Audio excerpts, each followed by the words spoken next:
अस्सलाम वालेकुम स्टूडेंट्स, कैसे हैं आप सब? ठीक हैं स्टूडेंट्स। आज मैं शुरू करने जा रहा हूं एक new series 9th class mathematics.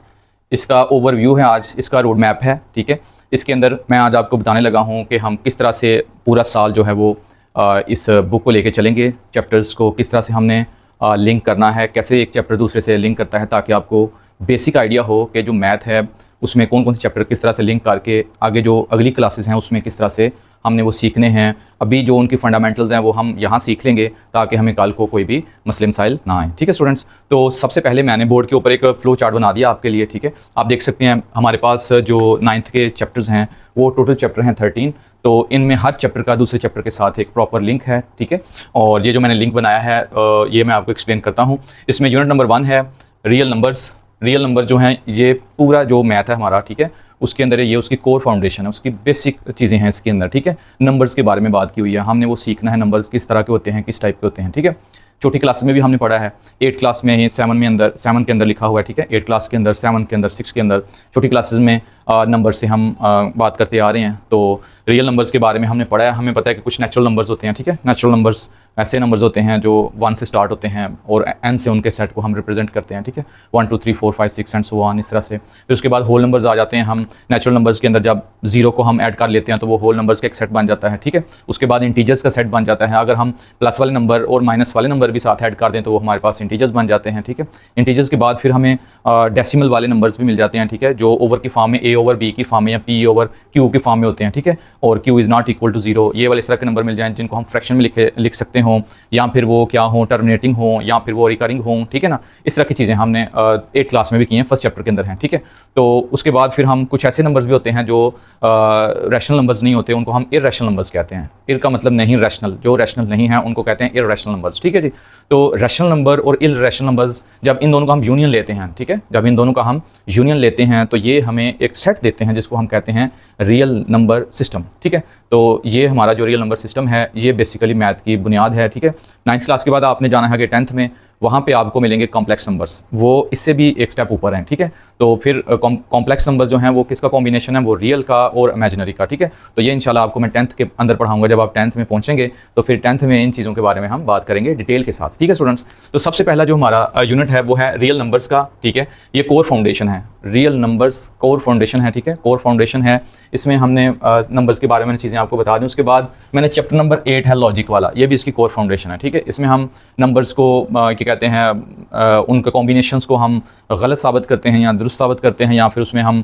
And और नॉट ऑपरेशंस वगैरह लगा के तो लॉजिकली हम उनको बता रहे होते हैं कि ये हमारा जो रिजल्ट है ये ट्रू है या फॉल्स है। ठीक है स्टूडेंट्स, उसके बाद कोर फाउंडेशन के बाद मैंने लिखा है आगे अलजबरा एंड फंक्शंस। ठीक है, algebra and functions, algebra you know, जिसमें हम प्लस माइनस मल्टीप्लाई करते हैं, या स्क्वायर्स ले लेते हैं, या स्क्वायर रूट ले लेते हैं, क्यूब रूट ले लेते हैं। ठीक है, ये चीज़ें जब हम करते हैं तो उसको हम क्या बोलते हैं, अलजबरा। ठीक है, एंड फंक्शंस, तो फंक्शंस है हमारे पास। फंक्शन जस्ट लाइक क्या है, एक मशीन है। जिस तरह से हमारे पास हम एप्पल का जूस बनाना चाह रहे हों, ठीक है, तो मशीन में हम क्या करते हैं, एप्पल को डालते हैं। ठीक है, तो मशीन क्या करती है, उसको प्रोसेस करके उसका हमें जूस दे देती है। ठीक है, तो वो जो एप्पल है हमारा वो हमारी होती है इनपुट। ठीक है, और जो मशीन है हमारी वो हमारा क्या होता है, फंक्शन। ठीक है, और उसके बाद जो आउटपुट मिलती है, हमें जूस मिलता है, दैट इज़ आवर आउटपुट। ठीक है, तो ज़रा मैथ्स की ज़ुबान में मैं इस इनपुट को कहता हूँ डोमेन, और जो मेरे पास मिलती है, जूस मिलता है, उसको मैं कहता हूँ रेंज। ठीक है स्टूडेंट्स, तो फंक्शन के अंदर डोमेन और रेंज का एक बड़ा ही अहम रोल है, वो भी आपने सीखना है। ठीक है, तो इसके अंदर अलजबरा एंड फंक्शन के अंदर मैंने यूनिट नंबर आपका 2, यूनिट नंबर 3, 4, उसके बाद यूनिट नंबर 5, ठीक है, और यूनिट नंबर 10, ये जो आपके सामने यूनिट हैं 1 2 3 4 एंड 5, ये स्टूडेंट्स बहुत ही अहम चीज़ है आपके लिए। ठीक है, इंतहाई इंपॉर्टेंट फंडामेंटल चीज़ें हैं, अभी सीख लेंगे आप लोग। कल को आपने जब हायर क्लासेस में जाना है वहाँ पे जाके आपको ग्राफिंग के अंदर इशू ना आए। आपको पता होना चाहिए कि मेरे पास एक इक्वेशन है, जैसे कि आपने भी 8 क्लास में पढ़ा है, लीनियर इक्वेशन के बारे में पढ़ा है, जिसमें पॉलिनोमियल की डिग्री 1 होती है। ठीक है, तो वो वाली अगर उसका हम अगर ग्राफ ड्रॉ करें तो वो किस तरह का होगा, एक स्ट्रेट लाइन होगी या फिर वो जिगजैग होगा, किस तरह का होगा, ये चीज़ें आपको अभी से सीखनी है। ठीक है, तो 9th क्लास में इंशाल्लाह मैं आपको ग्राफिंग की अच्छी सॉलिड किस्म की तैयारी करवाऊंगा, ताकि आप कल को बड़ी क्लासेस में जाएं तो आपको फिर ग्राफ करने में बिल्कुल भी मुश्किल ना हो, बड़े आसान ग्राफ लगें आपको। ठीक है, तो इसके अंदर स्टूडेंट्स ये चैप्टर मैंने किए हैं। ठीक है, इसमें लॉग का चैप्टर है। ठीक है, बड़ा ही अहम चैप्टर है, इसमें बड़ी बड़ी लंबी कैलकुलेशंस को हम समराइज़ कर लेते हैं, उसको छोटा कर लेते हैं, 10 की पावर्स में ले आते हैं। ठीक है, ये सारी चीज़ें फिजिक्स के अंदर भी आप पढ़ रहे होंगे। ठीक है, उसके बाद मेरे पास है इसका सेट एंड फंक्शंस का सेट। आपको पता ही है, छोटी क्लास से सुनते आ रहे हैं सेट, जैसे आपकी बुक्स का है, बैग के अंदर बुक्स पड़ी हुई हैं उनका एक सेट है। ठीक है, या फिर उसके अलावा क्लास के अंदर कुछ स्टूडेंट्स हैं, ठीक है, यानी कि आपकी 9th क्लास के स्टूडेंट का सेट हो गया, ठीक है। सेट है एक कलेक्शन है, ठीक है। Well defined distinct object is called set, ठीक है, ये हमने डेफिनेशन पढ़ी हुई है, ठीक है। सेट के अंदर डिस्टिंक्ट ऑब्जेक्ट होते हैं, रिपीटेड ऑब्जेक्ट्स नहीं आते, सही है। तो इसके बाद फिर उनसे हम फंक्शन के बारे में मैंने बता दिया आपको, ठीक है। फिर हमारे पास कुछ इक्वेशंस होंगी, लीनियर इक्वेशंस होंगी, ठीक है, क्वाड्रेटिक इक्वेशंस होंगी, उनके मिडल टर्म ब्रेक करना, उन सब में से कॉमन लेना, ये चीज़ें हमने सीखी हुई हैं, ठीक है। उसके बाद अलजेब्रिक मैनिपुलेशन जो है, इसमें अलजेब्रिक के बारे में हम पढ़ते हैं, यही जो स्क्वायर लेना और a square minus b square something like, इनको अलग करना, इनको एक्सपैंड करना, इनको क्लोज फॉर्म में लिखना, इस तरह की चीज़ें हम इनको करेंगे, ठीक है। उसके बाद हमारे पास लीनियर इक्वेशंस। तो लीनियर इक्वेशंस में बता रहा था आपको, ऐसी इक्वेशन होती है जिसमें अननोन जो वेरिएबल्स हैं उनकी पावर कितनी होती है, जस्ट 1 होती है, ठीक है। उनका एक्सपोनेंट या उनकी डिग्री क्या होती है, हमारे पास 1 होती है, ठीक है। उनको हम बोलते हैं लीनियर इक्वेशंस। अब 10th क्लास के अंदर भी इसके ग्राफ्स आ गए हुए हैं, ठीक है। तो वो भी ग्राफ्स इसके अंदर हमने, वैसे भी आपकी बुक में भी हैं ग्राफ्स, और 10th के अंदर भी ग्राफ्स हैं, आगे फर्स्ट ईयर सेकंड ईयर के अंदर भी ग्राफ्स हैं, उसके अलावा BS के अंदर भी ग्राफ्स हैं। तो अभी से इसको मजबूत बना लें, क्योंकि अभी आप फंडामेंटल चीज़ों के ऊपर हैं, ठीक है। अभी ये चीज़ें सीख लेंगे, कल को ग्राफिंग में आपको इशू नहीं आएगा। ज़्यादातर स्टूडेंट्स ग्राफ्स के अंदर ही घबरा रहे होते हैं कि ये ग्राफ आ गया, ग्राफ की बात आती है वो घबरा जाते हैं, उनको पता नहीं चलता कौन से पॉइंट्स पिक करने हैं, कैसा ग्राफ होता है, उनके माइंड के अंदर एक विजुअलाइजेशन नहीं होती, उनका माइंड पिक नहीं कर रहा होता कि ये कौन कौन सी वैल्यू मैं लूँ जो इस फंक्शन को सेटिस्फाई करें, जिसके ऊपर फंक्शन डिफाइन रहे। ये चीज़ें अभी से इंशाल्लाह हम डिस्कस कर लेंगे इस क्लास के अंदर, ताकि फिर हमें कल को इसके अंदर ज़्यादा कॉम्प्लेक्स चीज़ें ना नजर आएँ, ठीक है। तो स्टूडेंट इसके बाद है लीनियर इक्वेशंस। इक्वेशंस आपको पता है स्टूडेंट्स, जिसमें हम इक्वलिटी का साइन डालते हैं, ठीक है। एक्सप्रेशन है, 2 एक्सप्रेशंस को आपस में या 2 टर्म्स को आपस में मिला के उनके अंदर इक्वलिटी का साइन हम डाल देते हैं, तो वो बन जाती है हमारी इक्वेशन। और अगर स्टूडेंट्स ये इन इक्वलिटीज़, इनका मतलब है नहीं इक्वलिटीज़ जो इक्वल नहीं होती, उसमें हमारे पास आता है स्टूडेंट्स ये एलिगेटर वाला आपने पढ़ा था, लेस देन, ग्रेटर देन, ठीक है, less than or equal to, ये इकट्ठे कर लेते हैं हम साइन, ये होता है लेस देन इक्वल टू, इसको कंबाइन करके हम इस शेप में लिख देते हैं। ये लेस देन भी आ गया, यही इक्वल में हमारे पास आता है, less than equal to, greater than equal to, ठीक है स्टूडेंट्स। तो ये सारे सिंबल्स जब हमारे पास एक्सप्रेशन को जब हम जोड़ते हैं, उनके दरमियान में हम इनमें से सिंबल लिखते हैं, तो वो हमारी होती हैं इन इक्वालिटीज़, ठीक है।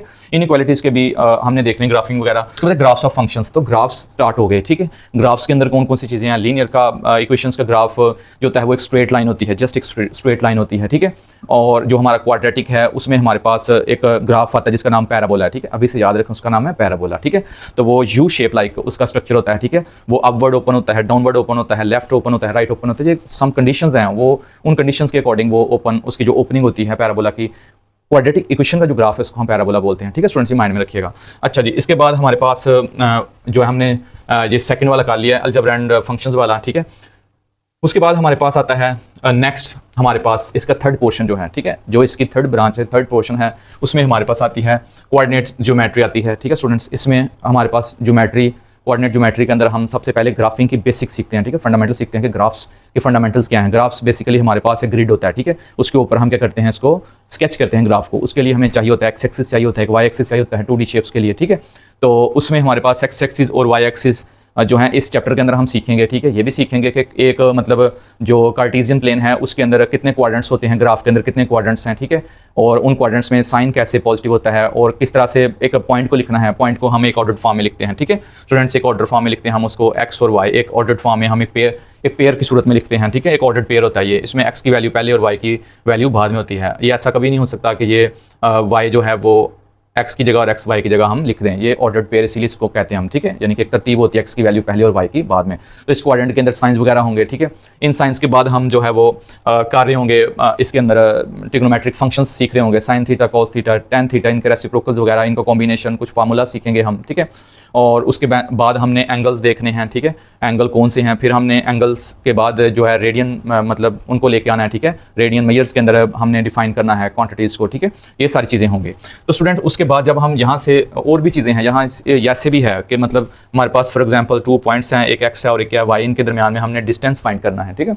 इनका डिस्टेंस फाइंड करने का भी हम है हमारी एक्सरसाइज, ठीक है, उसको भी हम यूज़ करेंगे। फिर स्लोप्स वगैरह भी होंगी इसमें, एक्स इंटरसेप्ट भी होंगे, वाई इंटरसेप्ट भी होंगे, यानी कि बेसिक चीज़ें जो हमने अभी सीख लेनी है, नेक्स्ट क्लासेज में जाके हमें ग्राफिंग के लिए जो प्रॉब्लम आती है स्टूडेंट्स को वो ना आए, ठीक है स्टूडेंट्स। उसके बाद है ट्रिग्नोमेट्री। ट्रिग्नोमेट्री के अंदर अभी मैंने बताया sine theta, cos theta, tan theta, ये चीज़ें दोनों आपस में लिंक करती हैं। ये भी ज्योमेट्री का चैप्टर होगा 6 वाला, और 7 वाला भी हमारे पास क्या होगा, ज्योमेट्री का होगा चैप्टर, ठीक है। उसके बाद ये सिमिलर फिगर्स, ठीक है, कुछ फिगर हैं जिस तरह से ये आपको व्हाइट बोर्ड नजर आ रहा है, या जो आपको नजर आ रहा है मेरे पास हाथ में पकड़ा हुआ डस्टर, अगर इस तरह का ही एक छोटा डस्टर हो तो इनकी आपस में सिमिलरिटी क्या है, किस तरह से हमने इनकी साइड्स को इक्वल करना है या उनकी रेशोज़ के साथ, ये सारे फार्मूलाज हम सिमिलर फिगर्स के अंदर सीख रहे होंगे, ठीक है स्टूडेंट्स। उसके बाद हमारे पास आ जाते हैं ग्राफ्स वगैरह का, हमने बात कर ली। और उसके बाद है लोसाई एंड कंस्ट्रक्शन, ठीक है। ज्योमेट्री को हम फिर फिजिकली विजुअलाइजेशन के लिए हम देखते हैं कि एक हमारे पास सपोज सर्कल है, सेंटर से उसका जो एंड पॉइंट है, ठीक है, वो उसको हम क्या कहते हैं, रेडियस कहते हैं, ठीक है। डायमीटर वगैरह ये चीज़ें सारी हैं, उसकी कंस्ट्रक्शन सीखेंगे। फिर सर्कल के अंदर एंगल्स जो बनते हैं उनके बारे में भी कुछ इन्फॉर्मेशन हम लेंगे, ठीक है, ताकि हमें हायर क्लासेस के अंदर इसको प्रॉब्लम फेस ना करनी पड़े। ओके स्टूडेंट्स, उसके बाद हमारे पास चैप्टर नंबर 12 और 13, ये दोनों चैप्टर जो है इन्फॉर्मेशन हैंडलिंग के हैं। इसमें हम डाटा को इकट्ठा करते हैं, रॉ डाटा लेते हैं, रफ सा डाटा लेते हैं, उसको हम प्रोसेस करते हैं, उसकी हम फ्रीक्वेंसीज वगैरह बनाते हैं, टेबल की फॉर्म में उसको ले लेते हैं, अनग्रुप डाटा को ग्रुप में लेके आते हैं, ठीक है। वहाँ पे फिर हम उसको मीन निकालते हैं, मीडियन निकालते हैं, मॉड निकालते हैं। तो न्यू टर्म्स हैं, आई थिंक ये पहले आपने सीखी हुई इन्फॉर्मेशन हैंडलिंग का तकरीबन ऑलमोस्ट छोटी क्लासेस से ही ये चैप्टर है हर एक मैथ्स के अंदर। तो होप्स हो कि आपको ये टर्म्स पहले पता होंगी, अगर नहीं पता तो कोई बात नहीं, इंशाल्लाह हम इनको डिटेल के साथ डिस्कस करेंगे, इनको हम अच्छी तरह से इनके फार्मूला सीखेंगे कैसे करना है स्टूडेंट, ठीक है। तो स्टूडेंट्स ये था एक ओवरव्यू, एक रोड मैप। जैसे हमने फॉर एग्जांपल यहाँ से अपनी मंजिल के ऊपर जाना है, किसी जगह पे जाना है, one location to another location जाना है, तो हम आजकल यूज़ करते हैं गूगल मैप। इसी तरह से मैंने ये आपके सामने गूगल मैप बना दिया है ताकि हमें पता हो हमने क्या करना है और क्यों करना है और कैसे करना है। ये तमाम क्वेश्चन जो आपके माइंड में आ रहे होते हैं उनके सोल्यूशन के लिए मैंने ये आपके सामने एक टेबल बनाया है और इसको मैंने एक्सप्लेन किया है हर चैप्टर को, ठीक है, अच्छी तरह से आपको एक्सप्लेन किया है ताकि इंशाल्लाह कल हम जब नेक्स्ट वीडियो में अपने चैप्टर नंबर 1 स्टार्ट करें तो आपको पता हो कि ये हमारे सारे चैप्टर्स की फाउंडेशन है, इसको अच्छी तरह से हमने करना है। हाई क्लासेस के अंदर जाके भी इसका एक अहम रोल है, ठीक है, इसको अंडरस्टैंड करना है। अभी रियल नंबर सीखेंगे तो कल को कम्प्लेक्स नंबर्स पढ़ सकेंगे, ठीक है स्टूडेंट्स। तो होप्स आपको मेरा लेक्चर अच्छा लगा होगा।